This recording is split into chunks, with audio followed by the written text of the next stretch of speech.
Get them up, everybody. It's a Monday, and the Chicago Cubs are making moves. Actually, quite the contrary. The Chicago Cubs are off today, but they did make some moves over the weekend, taking 2 of 3 in Toronto against the Blue Jays. They lost 2 of 3 against the Mets. That makes it an even 3-3 road trip. Things could be worse. Hey, I'll tell you what, Mick. Things could be worse for us right now. We are 60 subscribers away from 1,000. Once we get to 1,000, folks, you know what we're doing. We're not only throwing a little watch party down at Wrigley, which gives us all a chance to crack open the crap it open. There's nothing crappy about this stuff. Crack open the Koval and get after it, Mick. But first things first, we need to get to that 1,000. So subscribe, like, and leave a comment down there about what you like about this show or what you love about the Chicago Cubs. With that being said, Mick, how we doing today, my man? Doing great, man. I can't wait to give out that Ryan Sandberg autographed baseball. I didn't even mention that. That's the big deal with 1,000. We're so close now, like 60 more subscribers, and the Cubs fans nationwide have been very gracious to us, and we appreciate it. And when we get to 1,000, you guys are getting a baseball, one of you guys, and I'm going to drink a cold beer. That's what it's going to take to get you to drink a cold beer? I'm going to drink one anyway, but I'm going to drink one to celebrate. Lighten up, Nick. It takes them 1,000 subscribers on YouTube to crack open I did it again! To crack it open. Let's crap it open. Beer. I guess we're just going to call crap it open. Let's crap open the show right here. All right, the Chicago Cubs, led by their leader. Yes, that is Dansby Swanson. We've been asking all year, is it Ian Happ? Is it Cody Bellinger? Could the leader be Justin Steele? Who is the locker room, the clubhouse leader of this squad? And I think the answer was clear from this Ken Rosenthal article. It's Dansby Swanson, no doubt about it. Yeah, look, and I was wondering, exactly what happened with these guys, because it really felt like they were going to be sellers. And I was excited about that because this was definitely a seller's market. I mean, you were going to be able to really fleece other teams for players, but this is even better. Look, winning is why you get into this. If you love a team, you want to see them compete, and you get into the postseason and anything can happen. And I also remember Theo Epstein saying playoff experience really helps you. If you're contending to win a World Series, Cubs don't win in 2016 if they don't have 2015. Remember, they knocked out the Cardinals, and Kyle Schwarber's shot heard around the world, and that experience. And then when they went into the postseason 2016, they had to take on a Giants team that was a dynasty that had won a World Series every other year going into that. And they had some really tough games, but they figured out a way to win. And I feel like the experience of the postseason was something that helped lead them there. And Dansby Swanson won his World Series with his hometown Atlanta Braves. He got that done a couple of years ago as part of that unit. And, and Charlie, you read the story. Ken Rosenthal, one of the best in the business, guy I have a lot of respect for. It just sounds like Dansby Swanson was the guy that kind of pulled everyone together and led this team in the right direction. Yeah, so essentially it was, let's take you back to June 9th. A series in San Francisco. I was actually at one of those games where the Cubs were using position players. Actually, scratch that. The Giants, I think maybe Brandon Crawford went out there and threw an inning. If it wasn't Crawford, it was someone on the Giants went out there as a position player and tossed because it was such a beatdown. And around that time, they were pretty far back. They were 7.5 out in the NL Central, 10 games below 500. Trade talks were already just developing with the club, and Dansby Swanson went in and said, hey, look, this is a quote. My thing was, you can't just turn it on and off. When you want to win, if you want to be good, the expectation needs to be that we're going to win. Just because it's not going to purely as planned this year, you get to the deadline and you can't just say, we're done with this year. Every year is important. And that's the exact opposite of what you say when it's, all right, we need to stockpile for the future because the job's not getting done this year. And Dansby's looking at it, hey, I was on that 2021 Braves team that was subpar at one point in the season, and we figured it out. We turned it around. We won a World Series. Jan Gomes, who also went up in front of the clubhouse and spoke around June 9th when David Ross held an all-team meeting, he said the same thing. I was part of that Nationals team. We were down and out too. We turned it around. We won. And I think it's clear right now that Dansby Swanson, not the best player on the team, but he's definitely your leader in the clubhouse. Look, I was wrong about these guys. I mean, I didn't see this fight early in the season. They felt like a team that had gone out and spent money on a couple of big time free agents. They were hits, Bellinger and Swanson, and some of the guys weren't hits. The Hosmer didn't work out. Mancini was okay, and I just didn't see it coming together because it wasn't coming together. But then when you started looking at the trade deadline and they started talking about where Bellinger would end up and where Marcus Stroman would end up, these guys decided to band together, and they're doing something really special. And let me put this back up there again, because they're not where they want to be yet, right? But they have closed the gap to within 3.5 games. They're within striking distance, right? The schedule works out in their favor.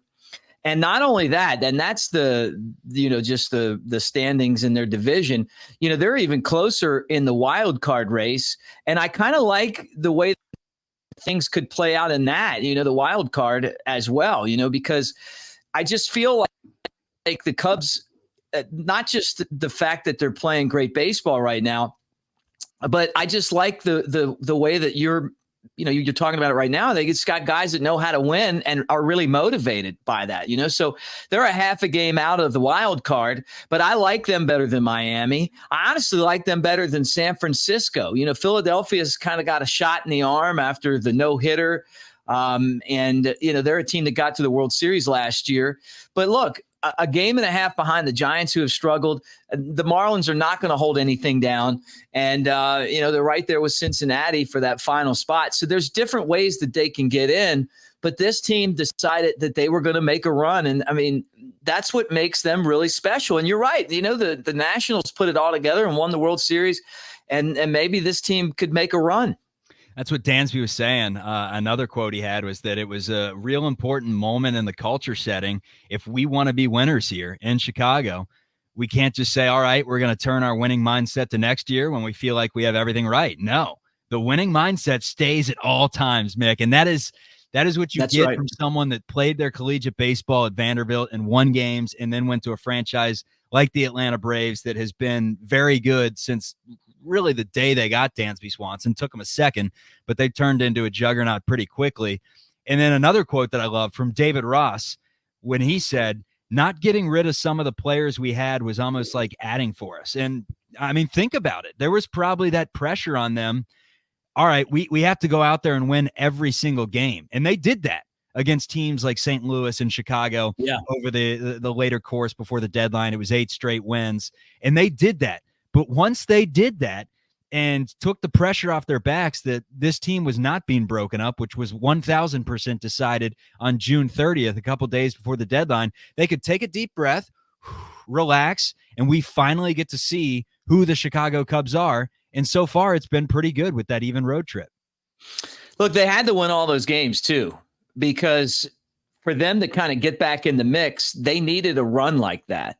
And with the deadline coming, if you're not in that position, then, if you're management, you're trying to look and see, are these guys for real, or are they just playing against bad teams, And the tough part for them was that, you go in from the Cardinals to the White Sox to the Cardinals, you win all those games, but those teams aren't good this year. Then you play the Reds, and it's like you lose the first game and then you win the second game. It wasn't until the Braves series, because this Braves team is the best in the National League, and whoever beats them, if someone beats them in the postseason, is going to be the team that is stacked. And I mean, has so many good players and pitching and everything else. And the Cubs did that, but that was after the deadline. But that was the moment where I'm like going, okay, yeah, these guys are locked in right now. The fact that you get – here's the thing about baseball. This is the thing that drives me nuts. When I grew up watching a game, you felt like teams really cared and really loved it. And it wasn't about the money. It was about going out there and winning games, right? Now it's a mixed bag. You just don't, it's hard to tell if someone's motivated by going out there and winning and being a good team player. And if you've got a whole bunch of guys that are bought in, and that's why I said I really like David Ross, because I believe he's really bought into that. And I do believe that he's a good manager. But it's having guys like Dansby Swanson that are willing to bring the rah-rah to the major leagues, because a lot of guys don't do that. They feel like you're dealing with multimillionaires, and if they're not motivated and they don't care, they're getting paid no matter what, then you know what? Like, it's like, hey, we're just show up and go through the motions, and it's a season and we'll figure it out later. These guys decided that that's not who they were, and that's not who they are. And that's the thing that impresses me the most. I'm excited about what's going to happen down the stretch here, and we can pull up the schedule and look at it, and there's a lot of winnable games on there, but it's the fact that something really cool is happening. And it's that these guys, no matter how much they're paid and they're not paid, are motivated to win baseball games. And when you have something like that, even if maybe you don't have as much talent as some of the other teams, you can play with heart and you can win with heart. And that sounds like exactly what happened.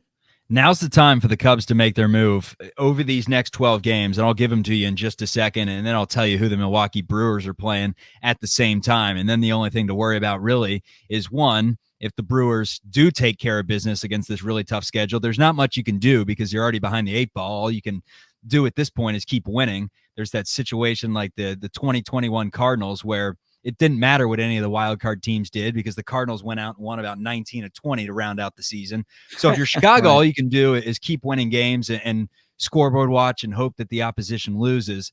But the man that's going to lead the way, Cody Bellinger. Let's throw up some of these splits. How about a 323 average against righties, a 339 average against lefties, a 900 OPS plus against both pitchers, righty or lefty, plays first base and center field, has low-key swiped 17 bags on the season, so he's got wheels. We don't even talk about him. He's consistent home or away. Splits are about the same, over a 900 OPS, both at Wrigley Field and away from Wrigley.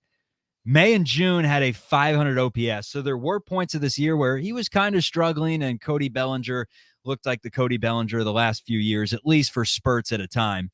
But in the last 2 months, and over 1,000 OPS in both those months and lead into August right now. He's playing incredible. Look, it's great to see him back. I mean, and when you compare what he did the last couple of years, I mean, this is a total rebirth right now. 2022, he batted .210. And he had 19 home runs and 68 runs batted in, but he struck out 150 times. He's only got 56 strikeouts and 329 at bats. I mean, that's something to keep an eye on.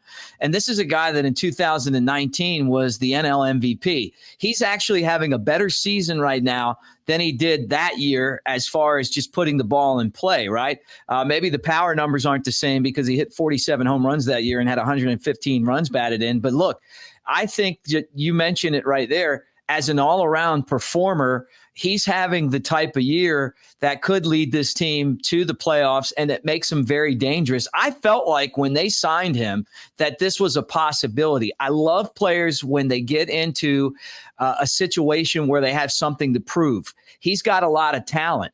And what you're seeing is he's so much better with pitches up in the zone where he wasn't hitting those a year ago, 2 years ago. This year, he crushes them. So he hits the pitches down in the zone and he hits pitches up in the zone. And I heard Boog Sciambi say on the Cubs broadcast yesterday that he says that he feels like he's stronger and his bat stays in that upper area more. And that's the answer, because I was wondering, how's he doing this? Why is he so different? And obviously it's strength, but this might have been one of the best free agent signings that the Cubs have had in a long time.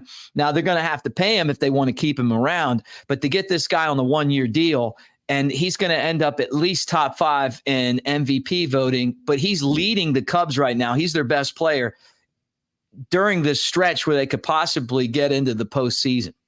Yeah, and he in the 2020 year, it was in the playoffs, I believe, against the Atlanta Braves, and here's a plug to leave a comment. If I'm wrong, just tell me in the comments. But 2020 against the Braves, celebrated a home run and did something to that shoulder. And so when you talk about that he didn't have the strength to muscle it up and get it out of there, I mean, that may be your answer right there. Cody Bellinger wasn't healthy for a year or two, and now he's back to form 100% and looking like arguably one of the 4 best players in baseball. I mean, it's that good right now for Bellinger. I love him. I mean, his he does so many things well. First off, defensively, and you and I wanted to talk about this. Where is he better at first or center? And we'll get into that in a second. So I'll throw that up there so that people can see it. But first off, in center field, he's smooth. He's got a great first step. He always knows where to be.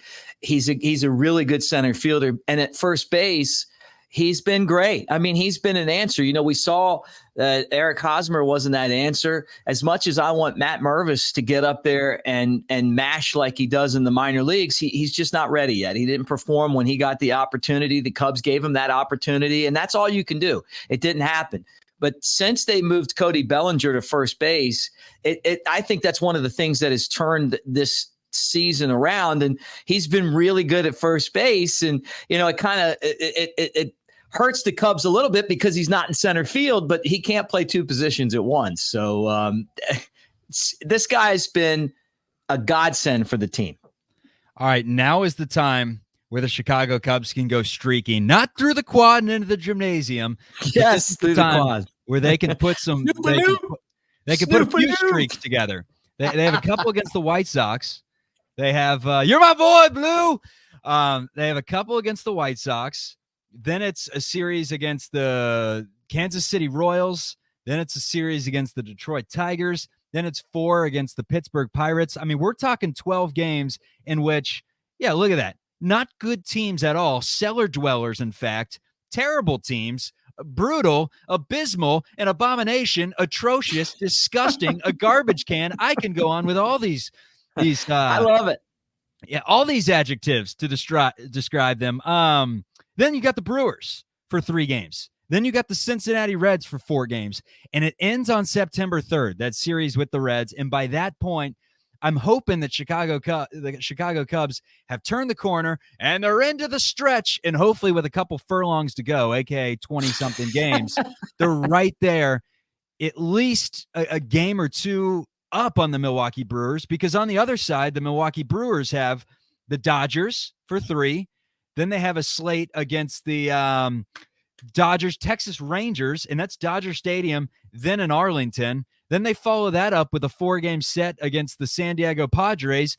And before that series that I missed, because I'm doing this off the top of my head, it's 2 games against the first-place Minnesota Twins. That's right. The first-place Dodgers, the first-place Rangers, the first-place Twins, and then 4 with a sneaky Padres team that at least have some talent. Meanwhile, the Cubs on the other side are just they're taking a little stroll through last place.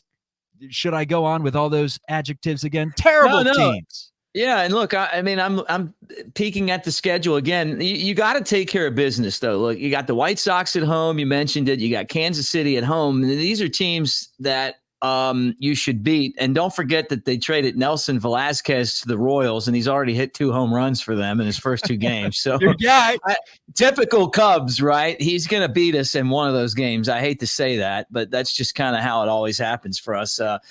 Over the years. But the Tigers and the Pirates, I mean, these are all games, and then you get Milwaukee. But the thing that you can't do if you're the Cubs is worry about what Milwaukee's doing. You got to take care of your own business right now, right? And win games and keep putting pressure on them. The Brewers are winning, but it feels like every single win that they have is max effort, right? It just feels like they're always tied and it's always late, and it takes against teams that they should be beating and beating easily, and it takes like something in the late innings. I just feel like eventually the Cubs are the better team and they're going to outlast them. But we'll find out. I mean, you got to give the Brewers credit. The thing that's their strength is starting pitching, and and that's what leads you when you go down the stretch. But you know what? The Cubs have had pretty good pitching too. So and the schedule's tough, like you mentioned. How about the fact that the Rangers are a really good team right now?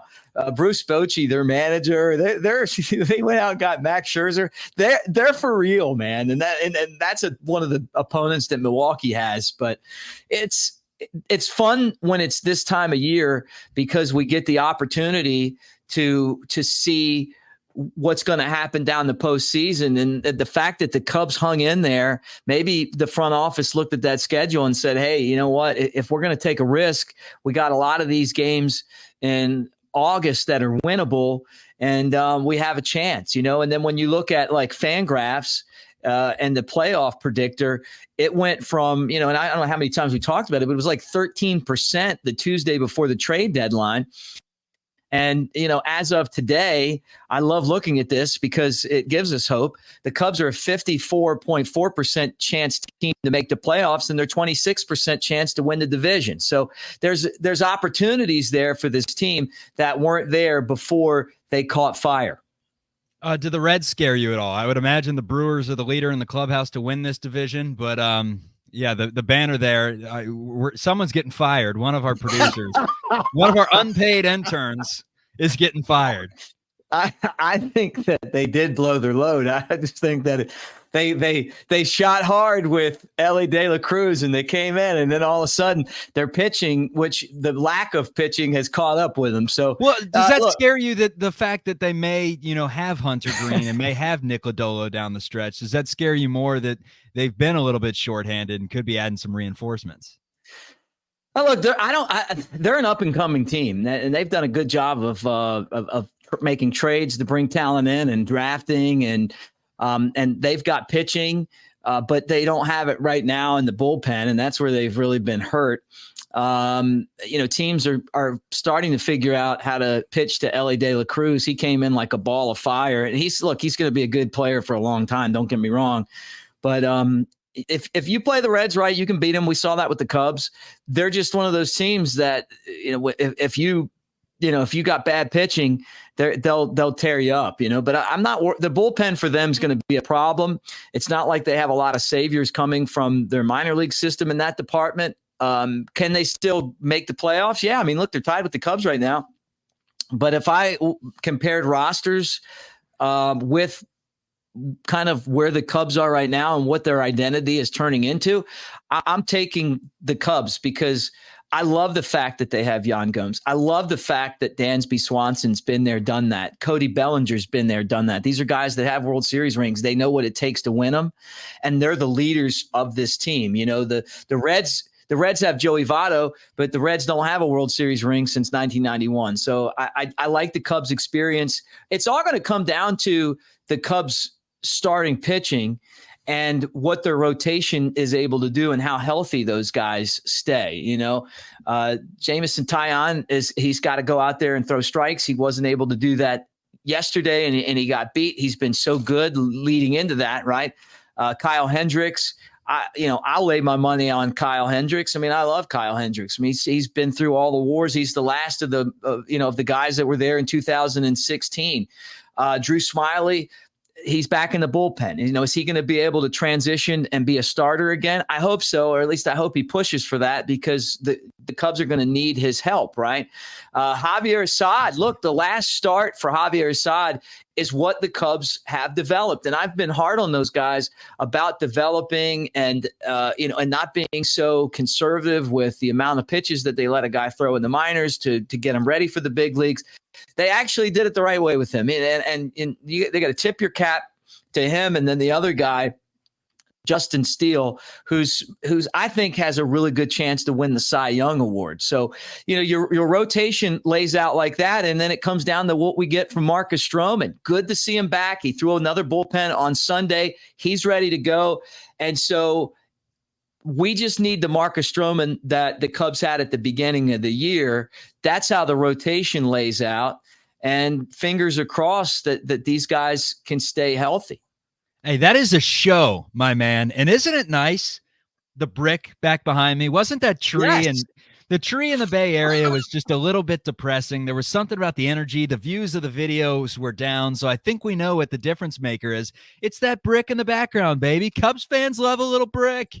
They know when you're in Chicagoland, and that's why they come to us in flocks and droves when you're there. And me, I'm just hanging out with their AA affiliates. Wherever the Tennessee Smokies are, I'm not far from a microphone telling you about it and watching this Cubs team develop in the minor leagues and head to the big leagues. But fun show today. And again, thanks for hanging out with us, guys. Don't forget to like and subscribe to our channel. You guys have made this just an unbelievable experience. And no matter what you watch on YouTube, what other shows that you're into, hey, just add us to the rotation. It's not like you only watch one show on television, right? I mean, maybe we're fans of those shows. As a matter of fact, one of the guys that I absolutely love is going to be with us on Wednesday, and that's David Kaplan from that's a ESPN tease. 1000. He's coming, baby. He's got his own channel. I'm a fan of his work, and I can't wait to hang out with him, Charlie. And what I love about Cap is he always tells it like it is. And one thing I had to add, because I'm sure the faithful's looking at me and they're like, wow, this guy is not wearing a black T-shirt or a Kendall Roy T-shirt. He's been wearing the same 2 shirts for the last month. In fact, I actually have been doing every single show with about a 5-shirt wardrobe rotation because I did the cross-country move from California to Chicago, and the laundry was stuck, or just the wardrobe in general was stuck in a big U-Haul U-box. I thought it was AI. No, it's made its way across the country. This is not a digital shirt. The U-box has made its way across the country. I had this just in time for a little gambling show today at the United Center, in which I dished out some winners. Hey, is it on Marquee Sports Network? Bobby Witt Jr. over 1 hit today. That's a lock. Lay the juice. You're good. And yes, it was show on Marquee Sports Network. Marquee Sports Network, yes. And it was on Is Yes it on Network. Marquee Sports? Welcome to Marquee Sports Network today. Hey, yeah, absolutely. See you, man. Thanks, guys. Go Cubs.